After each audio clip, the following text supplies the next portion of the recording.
अस्सलाम वालेकुम। SM news के साथ मैं हूं इश्तियाक अली। खबरों का सिलसिला मजीद आगे बढ़ाते हुए खबर शामिल करते हैं कराची से। SHO शाह लतीफ़ टाउन अबैदुल्ला खान ने पुलिस पार्टी के हमरा मुख्तलिफ कार्रवाइयों के दौरान मंशियात फरोख्त में मुलव्वस मुलजिम समेत 4 मुलजिमान को गिरफ्तार कर लिया। इसी हवाले से मजीद तफसीलात जानते हैं ब्यूरो चीफ जुल्फ़िकार अली से।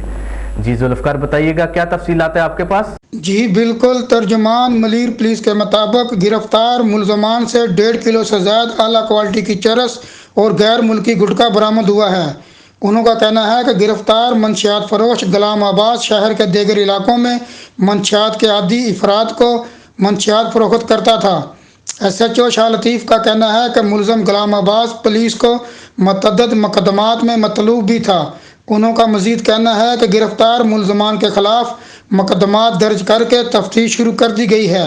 गिरफ्तार मुलजमान में गुलाम अब्बास, अब्दुर्रहमान, रुस्तम और बलाज शामिल हैं। जी बहुत शुक्रिया जुल्फ़िकार, हमें तफसीलात से आगाह करने के लिए।